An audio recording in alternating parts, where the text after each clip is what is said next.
What if I told you that the secret to living longer isn't a fad diet, an expensive supplement, or a secret laboratory formula, but rather in a tiny little word that most people are terrified of using?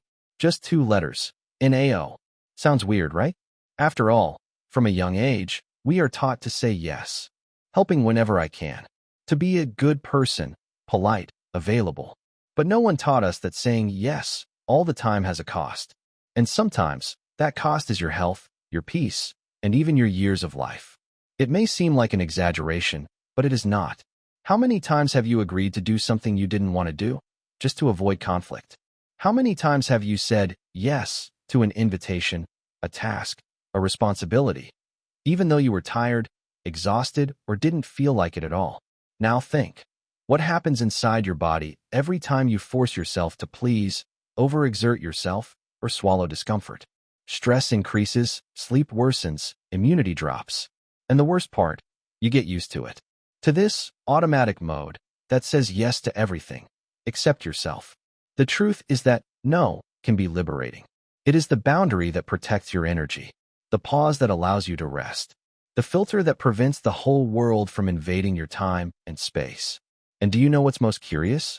Those who live the longest are usually the ones who know the most when to stop, when to refuse, when to prioritize what really matters. Today, I want to invite you to look at this little word with different eyes. In this video, you'll learn why learning to say no can be the most powerful and neglected habit for a longer, lighter, more authentic life. And don't worry, we're not going to talk about selfishness or rebellion, but about self-care. Because sometimes the most loving decision you can make, it's saying no. Let's discover together what is really behind this simple, yet transformative habit. Subscribe to the channel and discover how a simple no can be the first step to living longer, with more peace, health, and freedom. Everyone has heard about eating well, exercising, and sleeping better. These tips are everywhere, from health magazines to tea packaging. But say no? This isn't usually on the list of tips for living longer, right? At most, you hear, be more positive or do yoga, as if stretching your body would solve the problem of not being able to stretch your limits. The truth is that saying no is almost taboo, especially when it comes to taking care of your emotional health. But, hey, that could be exactly where the secret to longevity that no one told you lies. People who live longer aren't made of different material. They've just learned to protect what's most precious to them: energy, time, and inner peace. And guess what one of their favorite tools is? That's right, the no saying. No to meaningless rushing around. No to forced commitments. No to living according to what's expected of you. And the best part, this doesn't require any magic pill or radical change. It's something that starts with a simple choice, and that's what we're going to talk about here. Think about it. How many times have you said yes to things that, deep down, you didn't want to do? Not because you're fake or malicious, but because you felt you needed to. An extra project at work that came up unexpectedly, but you accepted it even though you knew you were at your limit. A family dinner where you smiled and talked, but just wanted to be home, in silence, with a simple meal and old pajamas. Or that last-minute little favor asked by someone who, when you need it, always has an excuse ready. Sounds familiar, right? Now, every time you accept this type of situation, you are not just giving up time. You are giving up mental space, vital energy, patience, and even health. Because your body feels it. Your stomach tightens, sleep is elusive, your head is heavy. It may seem small, but this accumulation of forced yes undermines you from the inside. It takes a toll, and we are not talking about money, but about vitality. When you say yes to everyone, without a filter, you are silently saying no. And this silence, over time, turns into fatigue. Then, it turns into chronic stress. And then, the whole package comes: anxiety, irritation, low immunity, even diseases that appear out of nowhere, but that we're just waiting for the next opportunity. Science has shown that living in a state of constant alert, trying to please, is a direct path to burnout. And the worst part? Many people call this being responsible or being helpful. But the truth is that there is a difference between being kind and abandoning yourself. It's one thing to help, it's another to be annulled. The problem is that we've normalized this. We've turned always being available into a sign of personal value, when in practice, it's a shortcut to collapse.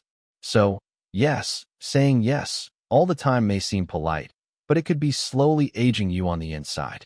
And the most dangerous part of all this? You might not even realize it until your body, tired of silently warning you, decides to scream. There is a woman in Okinawa, Japan, one of the so-called blue zones, places where people often live to be over 100 years old with good health and lucidity. Her name is unknown to almost everyone outside the village, but her story is passed down through the village like a lesson passed down through generations.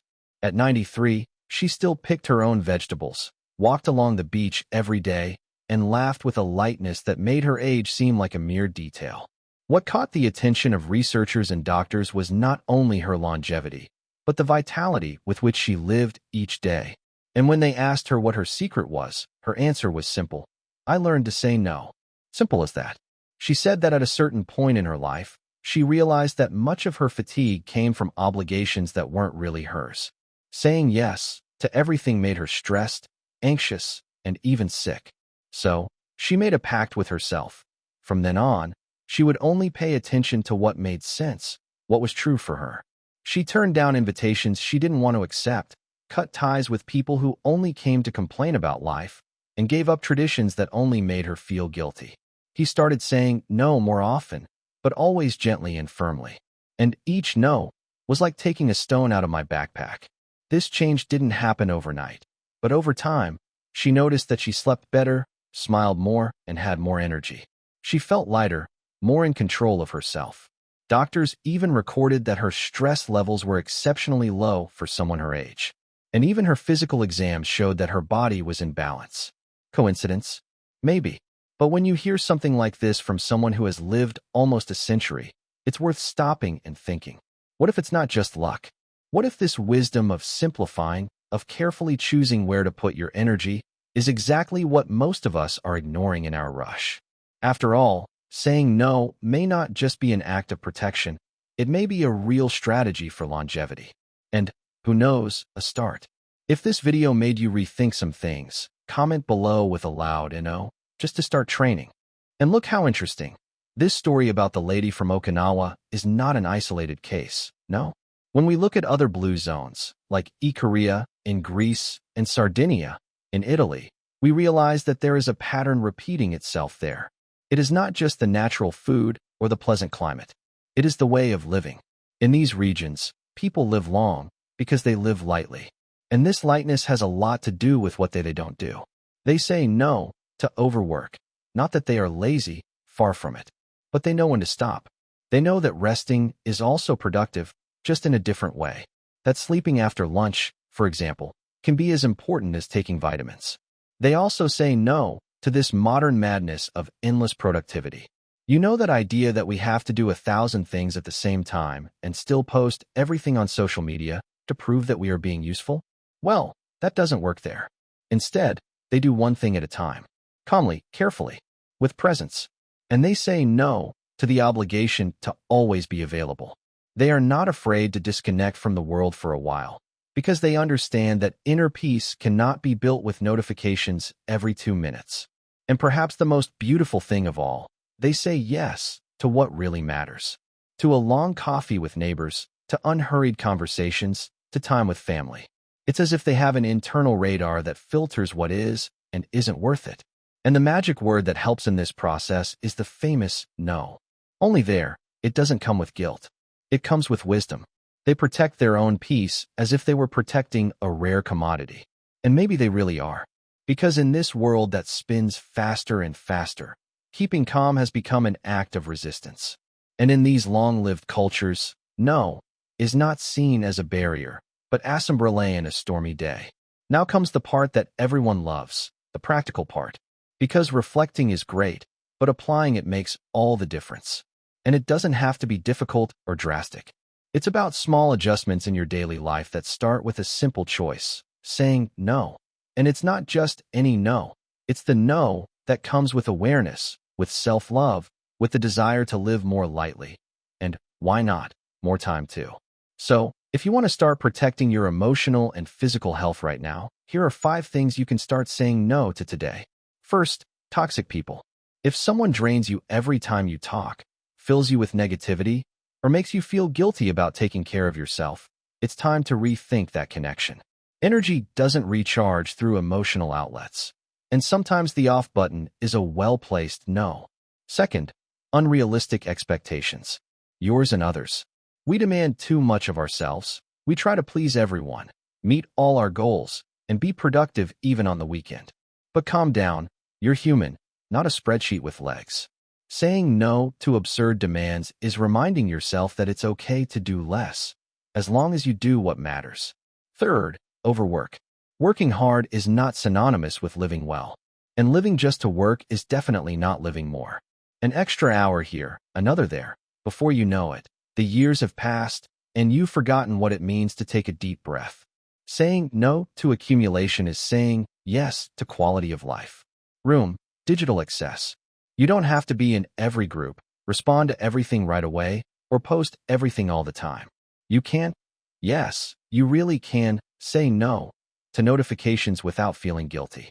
The world won't end if you take too long to respond to an emoji. And finally, blame. Perhaps the hardest. That voice that says, you should be doing more, can be politely silenced. Because just because Yoha can doing something doesn't mean the must.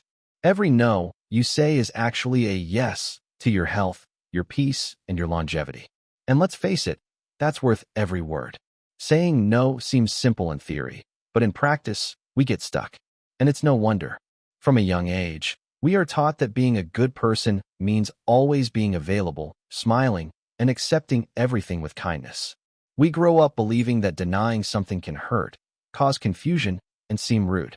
And then, without realizing it, we start to adapt to this idea that pleasing others is more important than respecting our own limits. We fear discomfort, judgment, that wow, how disappointing look from the other person. Sometimes it's easier to say yes and let go a little than to deal with the discomfort of contradicting someone. But look, saying no is not selfish, it's self-care.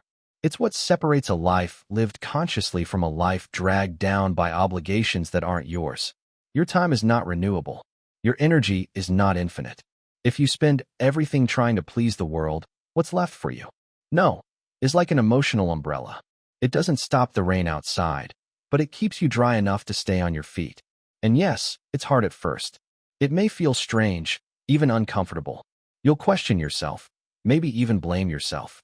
But over time, the magic happens. You'll realize that saying no brings you closer to the right things, to commitments that make sense, to people who respect your space, to decisions that truly reflect who you are. Each no is like a little cleaning of the mess in your mental diary. It's like installing an emotional spam filter. What doesn't add up doesn't go in. And the most amazing thing? The more you practice, the more natural it becomes. Fear diminishes, and in its place appears something new: relief, tranquility, authenticity. You start to listen to yourself more, to respect yourself more. And this doesn't distance you from others. On the contrary, it connects you with more truth. After all, those who learn to take care of themselves also learn to take better care of themselves. Because no one gives what they don't have. So, before trying to save the world, maybe it's worth learning to protect yourself from it. And it all starts with a well-said no. So maybe, just maybe, the secret to living longer isn't that shake with a complicated name, or that strenuous workout at 6 a.m. Those things might help, of course. But what if the real turning point is something quieter? Knowing how to stop. Recognizing when you've reached your limit and, as calmly as possible, saying, no thanks. It may seem like a small thing, but it has enormous power. Because every time you say no to something that drains you, be it an obligation, a company, or even a repetitive thought, you are saying yes to something that strengthens you. It is a yes to your mental health, to your energy, to your quality time. A yes to what really matters and does you good. If this touched you in any way, leave a comment below. I choose peace. It's a simple way to reinforce this decision internally and perhaps inspire other people as well. And of course, if you enjoy this kind of lighthearted, honest, and meaningful conversation, subscribe to the channel. That way you won't miss the next videos that are coming. Oh, and if this video helped you see life from a different perspective, share it with someone who keeps saying yes to everything. Maybe this is the first no they need to hear. And don't leave just yet, because right here on the side there's another video with practical and inspiring ideas to help you live longer, with lightness, awareness, and, who knows, even live to be 100 years old. I'll see you there.